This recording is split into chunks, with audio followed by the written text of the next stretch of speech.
waaw fédération bi day wax dëgg fa yàlla. ñoom le fait que ñuy dàqaate man loolu moo nekk sama problème parce que man jàpp naa ni fédération bi mu ñëwee ñoom ñoo waroon a njëkk a tekki seen i jaaj. loolu mooy yëfi ngor waaye bëgg a wax ni ñun defuñu dara waaye nguur si ak staffam nañ leen dàq pour defalee ko sénégalais yi c'est parce que gis nañ sénégalais yi booy ñi ngi nekk ci réseaux sociaux yi di wax ni mere nañ Pape Thiaw ñu bëgg a topp loolu pour ñoom fattee ko seeni mbir pour wax di wax ne yëf yi Pape Thiaw la loolu mooy li nga xamante ni bi mooy jubluwaay bi fédération bi def nii liñ def nii du lenn lu dul dem nañ échec googu dafa am lu bari loo xamante ni ci ñoom la waaye nag léegi am nañ koo xamante ni kii moom la ñuy présenté dal di ne kii jàpp nañ ni bu ñu defee loolu xolu booy yi giif loolu lañ jàpp mais bi ñu defee loolu dafa mel ni ñu ngi tàngalaat ba yeneen xol parce que joueurs yi ci seen jëmmi bopp am na ci ñu bari ñoo xamante ni ñu ngi solidaire ak Pape Thiaw parce que kon donc ñooñu boo leen dégloo peut-être que ni am na loo bari loo xamante bi xam nañ ni fédération bi faillir na à sa mission bi mu demoon moo tax ñu jéem a ñëw profité ne nañ daw gaaw waxi parce que li Omar wax lu leer la xam nga tey ki toog fii journaliste bi toog fii comme ñoom Gomis ñi nga xam ne demuñu ñoom xamuñu la xew est-ce que comprendre que dañuy neex a napp waaye ña nga xamante ni bi fekke nañ peut-être que ni journaliste yooyu buñ ñëwee mën nañu wax lu gën a leer mais journaliste yooyu tamit misé wu ci ñoom it wóorut parce que gis nga gars yi buñ njëkkee def lii ba pare boo ñëwee ni ngeen di wax da ngeen ko xam de mën nañoo si am kii waat ak ñoom comprendre ñu falaawaat yëf yi donc yooyu aussi tamit jaruñoo bàyyi xel lool. parce que mën nañoo ñëw indi yeneen mbir. li ñuy sénégalais yi di demander mooy fédération bii nañ démissionné. ñun moom lañ leen di ñaan nañu gore démissionné lii ñuy wax yëpp waxuñu ko nañ démissionné dem nañ mission boo xamante ni bi échec nañ te man jàpp naa ne lu ci bari ci ñoom la. lu ci bari ci ñoom la.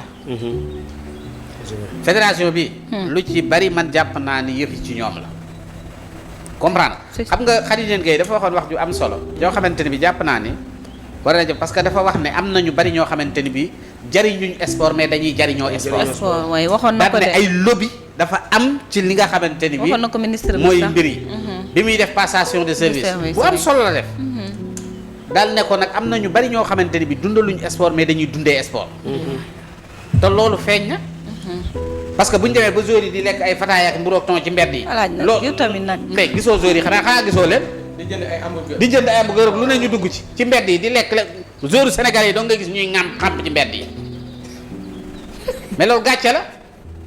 ñun mosuñoo dem coupe d'Afrique sax mës nañ dem coupe d'Afrique sax bu ko defee kii sonnoon nañ ci supporters yi mës nañ fa sonn. ba supporters Cameroun la woon Cameroun jamonoy kan la mooy waajooju la tamit. mooy suñu waaju Paco. mooy waaju kii ba. jamonoy ñoom. Cameroun wala Côte d'Ivoire. ministre des sports. ah Côte d'Ivoire ci lañ dem Côte d'Ivoire ñooñu ñu génne amuñu fu ñu lu ñu lekk. ñu abal leen. ñu sonn lool. yaa ngi dégg mais depuis quelque temps loolu dépassé woon nañ loolu quoi. yaa ngi dégg parce que Maroc bii ñu dem leen lañ def te loolu marocains yi ñooñu ko teg.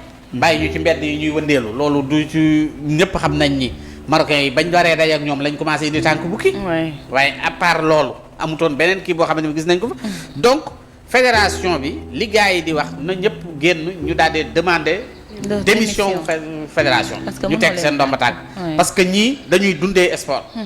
loolu nag genre Assane Mesere yi ñoo fi doon jàppale ay. Assane nee na léegi jàppaleetu ko de alaaj. non waaw moom léegi la ci génn. léegi la ci génn. léegi la ci génn mais fii la fi taxaw bi maa di waxee kii wax mun ngoy ci kii. xam nga ñoo xam ne dañoo jël seen alal di ko def ci sport. yàgg bëgg sport. ñooñu dañoo xam sport comprendre mais ñi nga xamante ni bii ay anciens politiciens kii ak yooyu vraiment doy na waar quoi. mais en tout cas daal Pape Thiaw moom. sacrifié nañ ko mais nag aussi tamit Pape Thiaw tamit moom it. bu mu noppi na wax. parce que bu noppee li Omar wax lu am solo la carrière am la ñuy détruire. na expliquer yëf yi ni mu demee. waaw na expliquer yëf yi ni mu demee loolu yëpp na ko jël teg ko ci table ji expliquer ko parce que fi mu toll nii moom lañ bëgg a sacrifier mel ni comme si moo tax yëf yi échec. waaw Thiaw moom xam te naa it nañu xam ne aussi tamit def na ay résultats. waaye parce bu que baax. li wax kenn mënu ko wax ne. Tindee. defoo résultat bu baax indi na Coupe d'Afrique. di qualifié nañu kii dem nañ deuxième tour loolu lépp def nañ ko malgré que ni Sénégal xam nga li tax yëf yi naqari moo dëgg ni l'autre jour bi ñu seetaan mu ne match yi seetaan ko da parce que da ngay xam ni équipe yi mënuñu Sénégal quoi. mënu billaay da ngay xam ni yow fii da nga waroon a yegg si quand même. waroon na yegg si. waroon na yàlla. am na solo.